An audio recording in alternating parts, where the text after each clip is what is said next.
It's Friday, March 6th, 2020. Welcome to the AIPC interviews, where I talk to members of the Artful Eye photography community, among others, about them.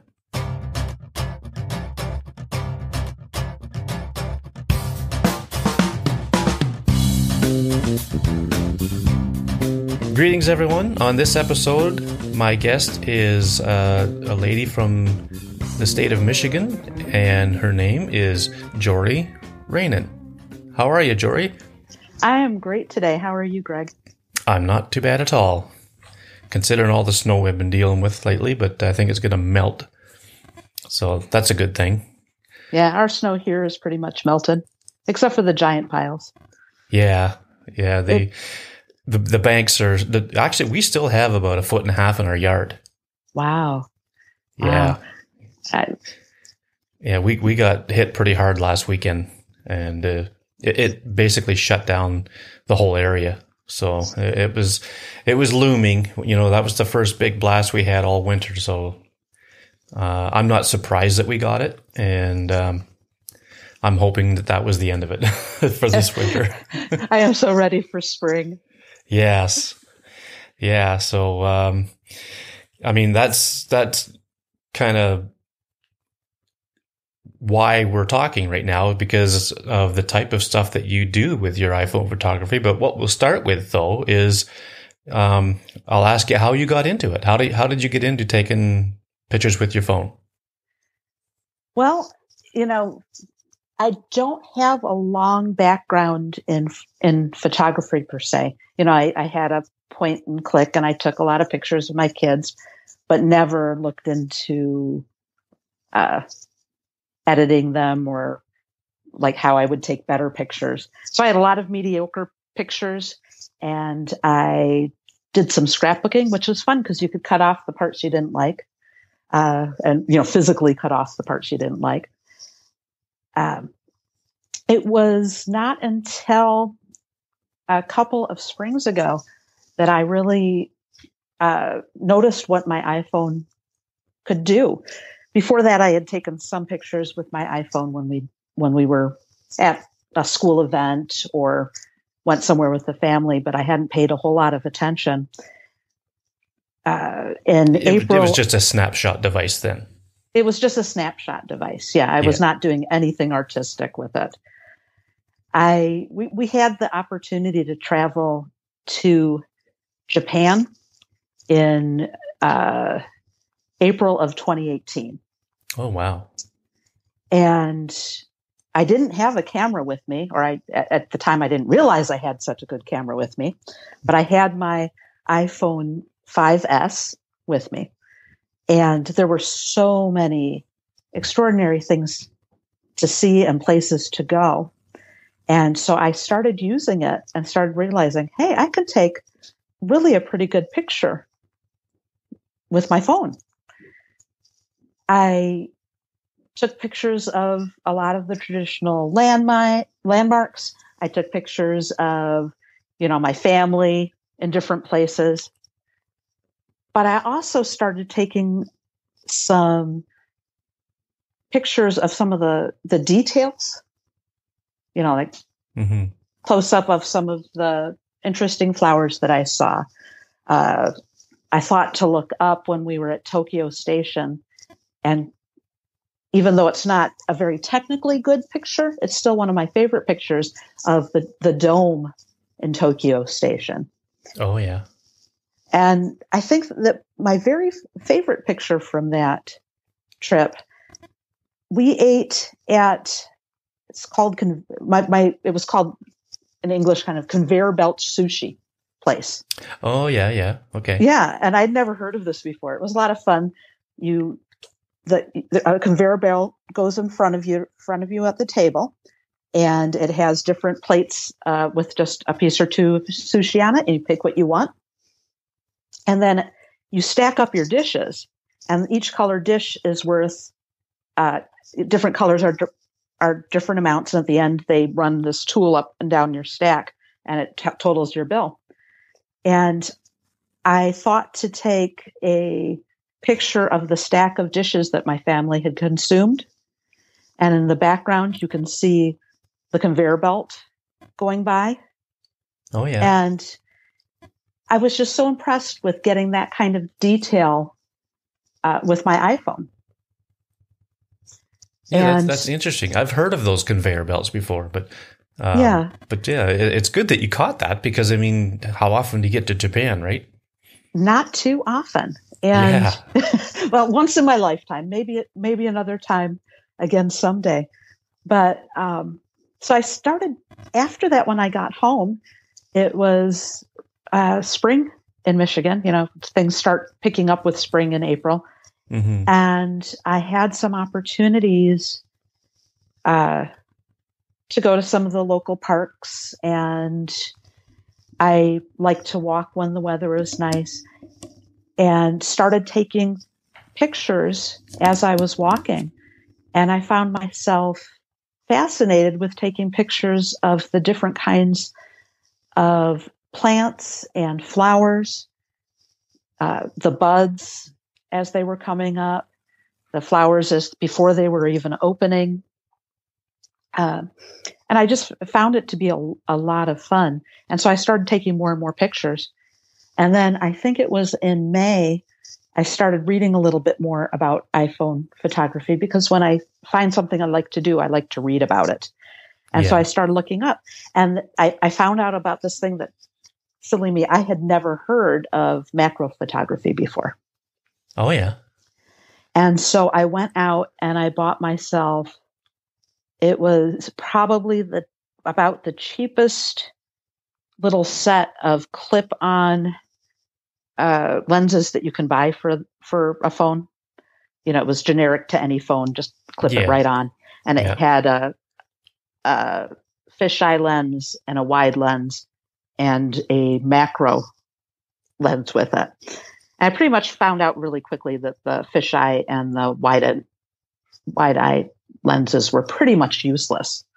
Yeah, sounds a lot like my first kit. So yeah, I know what you mean. But the first day that I took out the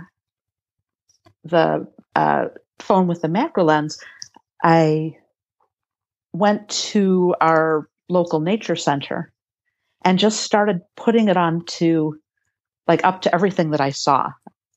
And it was like a whole new world opened up to me, because you see such detail in things that you'd never seen before. And so I think my favorite photo from that day, and it kind of made me jump when I saw what was there. I put it on a blade of grass, and there was a tiny little spider on that blade of grass that just came in perfect focus. Oh, wow. And I didn't even know it was there. And, you know, spiders are both fascinating and repelling to me. Yeah. So I rather jumped, but then I was just so excited by that. And I just had a lot of opportunities that spring to enjoy walking around and taking photographs of everything that I saw. And then my fascination just grew from there. Yeah, that's what I find with macro. It is a whole new world. You can just go out in your yard or even around your house, and you can just get lost in it for an hour without even realizing how much time has passed.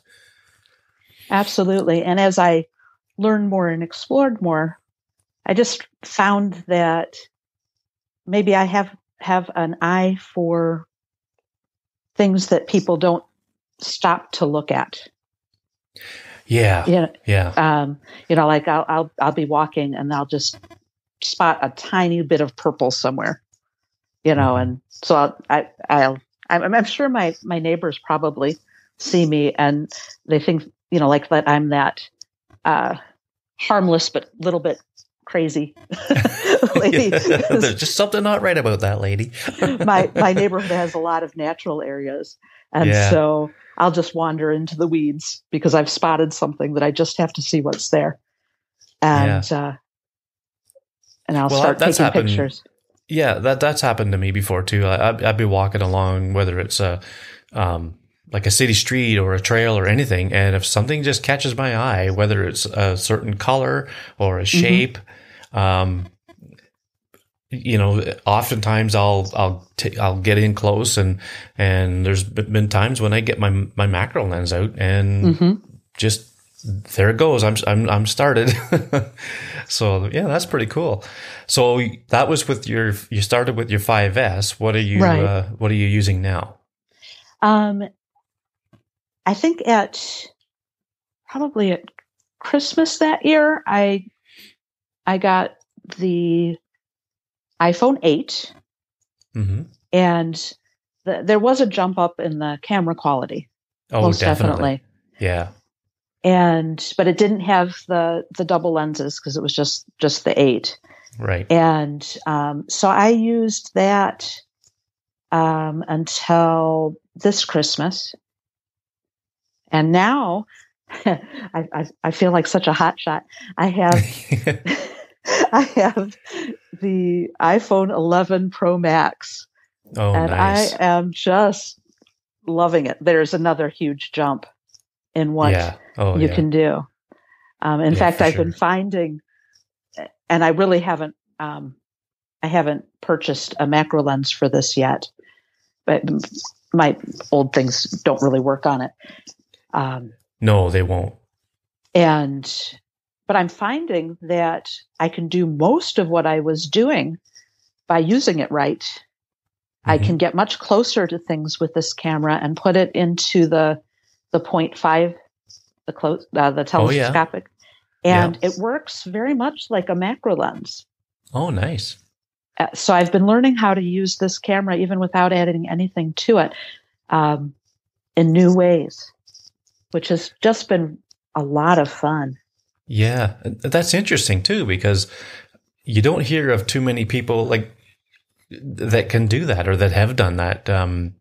Myself, I probably wouldn't have. I don't know if I would be content without getting an actual macro lens, but like Dave Podner on the Tiny Shutter podcast, he does a very good job of macro work with Camera Plus 2 because it has a macro setting on it, and it gets you in there nice and close without having to spend the money on a macro lens. So yeah, and I played around with that a little bit on my iPhone 8, but I also found that I was losing resolution doing that. Oh, yeah. Whereas when I do it this way, I'm not losing resolution. Oh, that's interesting. I'm keeping my pixels. Yeah. When you do photography, I don't know a lot of the technical parts of it, but I know that I want to keep as much of the resolution and as many of the pixels as I possibly can. So I try to do most of my composition work right as I'm taking the photo. Yeah. I except for often flowers and nature will look really nice in a square aspect. And I always take the full picture, but sometimes I do crop to a square aspect. But very often I don't crop at all or very, very little, because I try to compose while I'm taking the picture. And that's a good practice too, because it enables you to get the photo you want in camera without having to, like, I'm thinking now, if you wanted to print, right? So if you wanted to print, you can get like an 8x10 or whatever printed not have to worry. You could just send the file, get it done. No, don't have to worry about anything, and you have your print. Whereas, I mean, back when I was doing my DSLR stuff, I would, have to crop it, and because they never made paper to fit a print like that from a DSLR unless it was a 4x6. Everything else was a different crop, so you'd have to kind of think about that. But at least with an iPhone, in my opinion, and judging by what you're saying, if you get it right the first time, you're done. Yeah, and I don't necessarily get it right the first time, because it's one of the beauties of digital photography is I can play with it and just keep taking photos until I get it right. So sometimes I do take quite a few photos of the same thing, both because I want to crop it in different ways. Because sometimes I'll think something's going to work, and it just really isn't as pleasing to my eye as something else that I've done. And also because with that type of close-up photography, any amount of camera shake or any amount, even the slightest of breeze, will mean that the photo doesn't really turn out the way I want it. Yeah, that's right. So I often take quite a few photos of of a single subject, which is usually a flower or a leaf or a small part of a plant or a bud. But I'll do several photos before I quit. Oh yeah. I think that's a must, because you never know. Like you could think that you have the perfect shot, and then you try something a little different, and oh wow, like something better, even better comes up. I mean, flowers is oddly enough one of the favorite things I like to shoot, just because I think they're so cool looking. They're beautiful. They're just incredible the way they're made. Like we have a Rose of Sharon tree in our backyard. And we do too. I can get lost just taking pictures of the different blooms in that thing. And, whether it's that or, chrysanthemums or whatever, I just love going through a garden and getting in close to all these different flowers. And then if a bee comes along, that's a bonus. A bee, or if you get a dragonfly, it's a good day. Yes. Yeah. Something about dragonflies too is that if you want to get one and you see where it is, stay on that flower with your camera. It'll come back. Because it'll likely come back. That's what I've heard about them. I think that my neighbor, like I said, I think my neighbors might think I'm harmlessly a little bit nuts too, because I don't know why, but I have no fear of the bees. I just get right in there. Oh yeah. And like when they're into the pollen, they don't care about your camera. They just they're going to go about their business. I think I try not to do anything to threaten them, and it's really one of my rules to myself when I'm working, is that I try to not disturb what I'm working with. Yeah, I really don't move things around to make it work for me. I move to where it works the best. Mm-hmm, yeah. And if there's one flower that's in the way of the other, I move around until I get a shot that's pleasing. I really try to keep it as true to what I see. And so with the bees, again, I try not to do anything to disturb them, but they don't seem to be disturbed by me. They don't. Yeah. Well, you're not a threat to them, so they don't mind. No, and they're so beautiful. Yeah. So do you have any camera apps that you use other than the native camera app? If I'm editing, I often, especially right now while I'm learning this new camera, I've been editing mostly in the camera app. Mm-hmm. I often, like in photos. In photos, yep. Yeah. The native camera app. I have often used Snapseed and Lumabee. Oh yeah. And I probably learned Lumabee from you, because I think you've talked about it. Yeah, it's my favorite. Yeah. I mean, there's a lot of good ones out there, but I always go back to that one because it just works the best for me, and I just love the way they've designed it. It's very intuitive, the flow of it. Mm-hmm. It just takes you right through what different aspects you might need to do. Yeah. If I want, so I don't generally add a lot of filters. I usually do my own editing.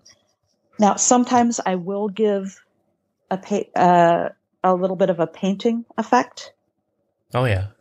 To a flower, and I'm especially likely to do that if it's a flower that is probably a wildflower that's considered a weed that nobody ever notices, because I want to treat it as the beauty that I consider it. Does that make any sense? Yeah. So sometimes I'll play with a photo that way, so that it just has a different look than people would expect it to. Yeah. So that kind of leads me into the next thing I wanted to discuss is your creative process. It sounds like you like to portray things as they are for the most part, with a little bit of artistic flair thrown in on maybe a certain image if it just kind of gives you that feeling. Would that be a true statement? Yes. Yeah. Okay. And I think I look for, there's certain arrangements or angles that just catch my eye. They're naturally pleasing. And so I'll move around until I find that. And sometimes I think I'm going to find it and I don't, and I move on. Oh, really? Yeah. You move on instead of move things around. Yes. Yeah. I'll just move to a different part of the garden or a different part of the wildflowers. Oh, yeah. And until I find exactly what I'm looking for. Well, that sounds like you're a very responsible photographer, if anything. Which is a good thing, though. I mean, I can't stand it when I'm going through like a trail through the bush or something like that, and I see like a soda can laying in the grass or something. It just drives me nuts when people do that. No, there's really no excuse for that. No, there's none whatsoever. You treat nature as the blessing that it is to us. Yeah. Oh, definitely. Yeah. So do you have any aspirations? Like you kind of consider yourself fairly new at this thing called, mobile photography or iPhoneography. Do you have any aspirations for your work, or like where would you like it to take you, or where would you like to take it? Well, sometimes, I'd like to have people appreciate my work and then go out and appreciate nature. Right? Perhaps sometimes I can show something that maybe they hadn't noticed before, and it might inspire them to get outside and be a part of nature. That said, in my wildest dreams, I'm a famous photographer with, selling my art and my shows. But I haven't actually had enough courage yet to do any showing at, say, a local art show. I did arrange so that I have a website with Fine Art America, mostly because it keeps me on task. It gives me a goal to pick out my best things and edit them and put them somewhere. Yeah. So I have almost no sales at all through that, and that's okay. Yeah. I've never really put any of my stuff, anywhere where it would sell. Yeah. I used to have an IM account where you can make a little bit of money that way, but I've just never really been like. We talked a little bit pre-show, and I mentioned that my dad was an amazing salesman, but that never bled over to me. Like I don't like selling anything. I just don't like to sell stuff. So for me to try to say I want to sell some pictures, if somebody comes along and wants to buy one, great. But for me to actually go out there and try to sell them, it's just not for me. Yeah. So, I've considered, I think yearly our nature center has a call for, they have a room that they do an artist or photographer in. And so at some point I might put in an application to do something like that. I might get up the courage to send in a picture or two to some of these contests that I see. I haven't yet. Yeah. Well, you never know. It's just something that sometimes you just got to say, what the heck, and just throw it out, throw yourself out there and see what happens.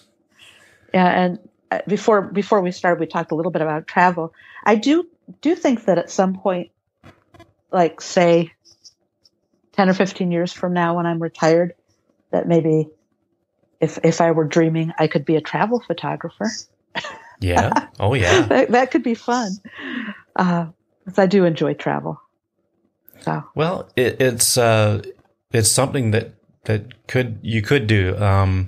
Jack Hollingsworth does a lot of travel photography, and he comes up with some amazing work.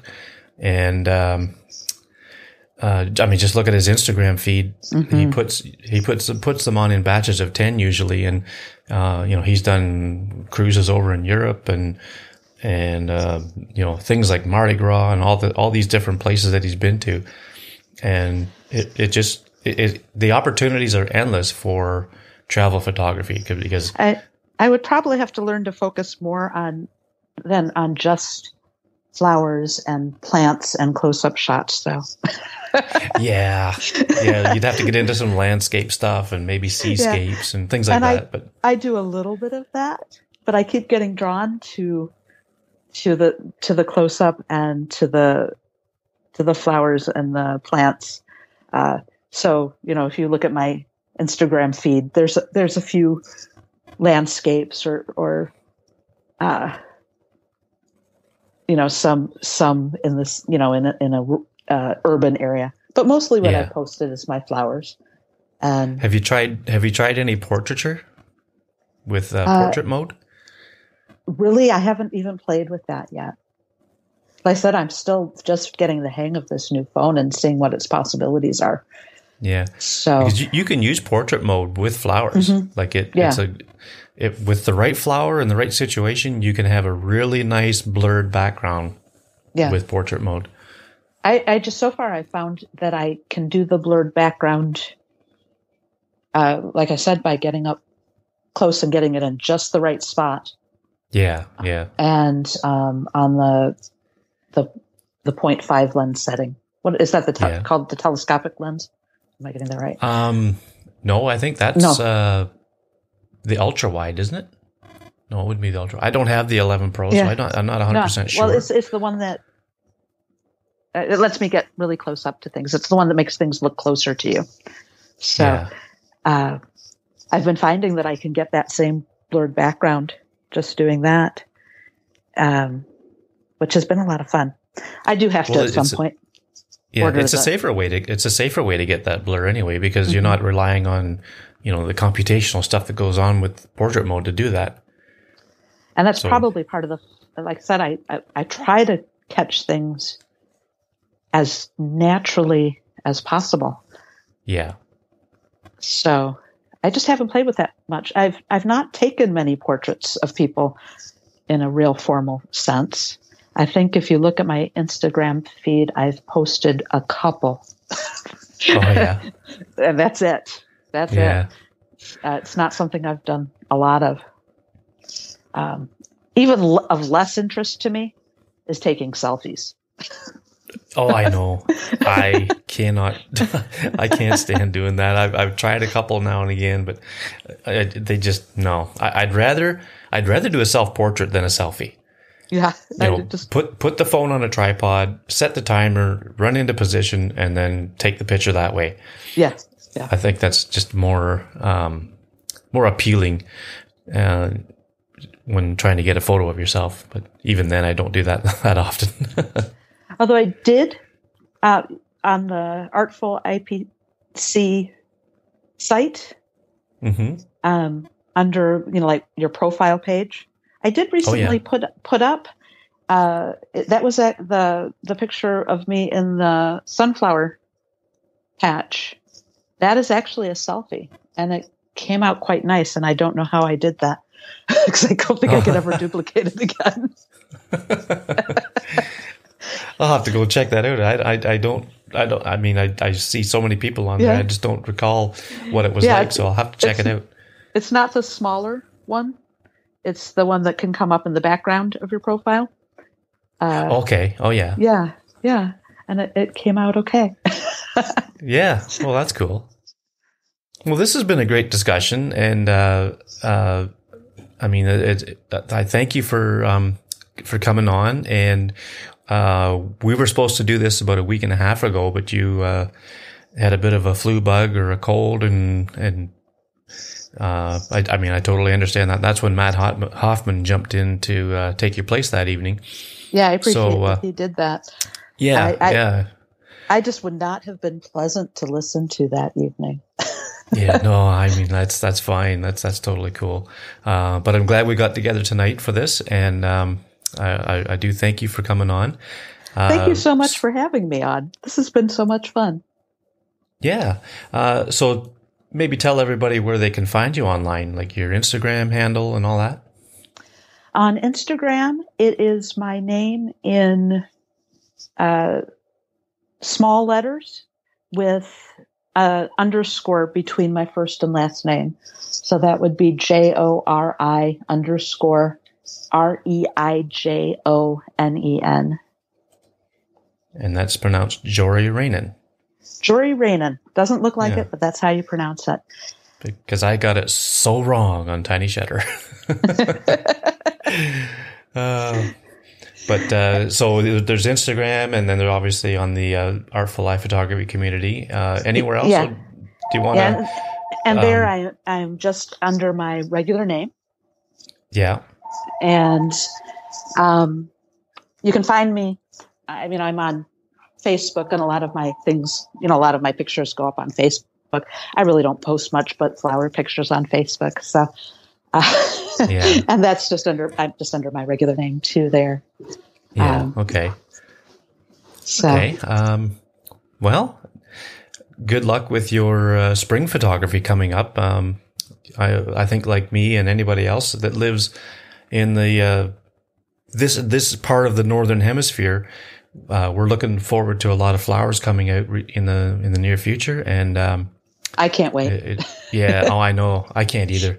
I mean, right now I could probably go out and get macro shots of melting snow, but I've done that already. So yeah, I did get a chance to visit Florida a couple of weeks ago and take a lot of flower pictures. So that tided me over for a little bit. Yeah. Visit my flowers. Oh yeah. Yeah. Okay. Well, thanks again for coming on, and we will see you around online. Yes. Thank you. Good night. Okay. Good night. Bye-bye. And just as a reminder, I'll be recording these shows wherever and whenever the chance arises. So there won't be a regular release schedule. Just watch your podcast app or the website for new episodes. You can find them on artfulipc.com, and it'll be available on the Apple Podcast app, things like Downcast, Overcast, and just about any other podcatcher that you use on iOS or Android. Just search for the Artful Eye Photography interviews and look for the cover photo of a microphone. That'll be this one. Thanks, and we'll see you next time.